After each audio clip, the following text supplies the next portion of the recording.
Hey, what's up everyone? Paul from Grindhouse Funhouse, and in this video I'm going to review Fried Berry, which was the first movie I watched VOD style for this year's online edition of the Fantasia Film Festival.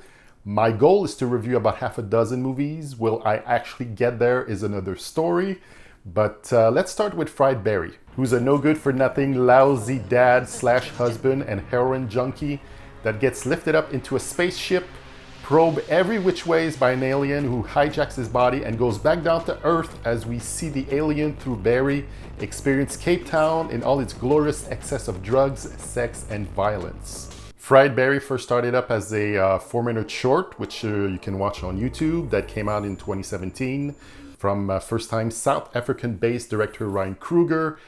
It won multiple awards at film festivals around the world.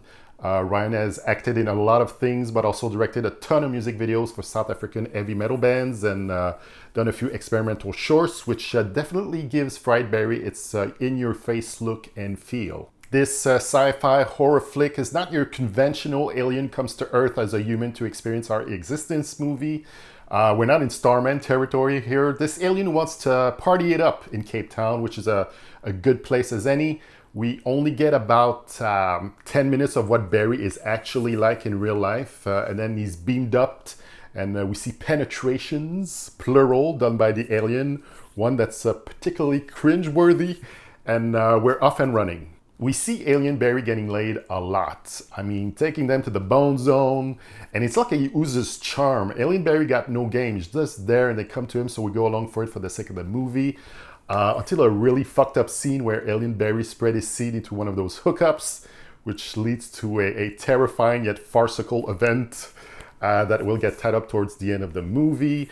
We get to see Alien Barry at a club dancing on ecstasy. There's a whole sequence where Alien Barry is back home with regular Barry's wife and son, and we see Barry, how he was such a dick to his family in the beginning of the movie, but Alien Barry, being silent and pretty out of it, somehow charms his wife into liking him again, which is a nice little twist. After that, he gets kidnapped by a deranged maniac who keeps kids in cages, and you get the scene where he's locked up in a loony bin with other crazies, which, to be honest, could have been left out and would have made the movie a tight 90 minutes. All this to say that this is Gary Green's movie, who plays Barry, who already had the role down pat in the short film and is the glue that holds the whole movie together. If you don't find him interesting to watch going through all this craziness, it would be just a slog to go through. I mean, most of the nasty people he encounters we don't really care for, but him we do. The movie never really drags. There's always someone facilitating his next adventure once he's done with whatever crazy shit Alien Barry was thrown into. There's a few scenes of blood splatterings, but nothing too graphic, which was fine. At the end, we get a sort of E.T. goes home moment. Will he or won't he? And I'll let you find out for yourself. But yeah, you can tell Ryan Kruger has a love for 70s grindhouse and 80s B-movies. I can totally picture a version of this coming out in those eras. It's definitely a great calling card for him, and can't wait to see what else he has on his plate for future films to come. A few more things. I want to point out how good the music and sound design is by Hazer, who's an underground DJ from South Africa who studied film and got into scoring with this first film. Great soundscapes he created for this. The score reminded me of the feeling I got a couple years ago at Fantasia when I heard the score for Mandy, done by Johan Johansson.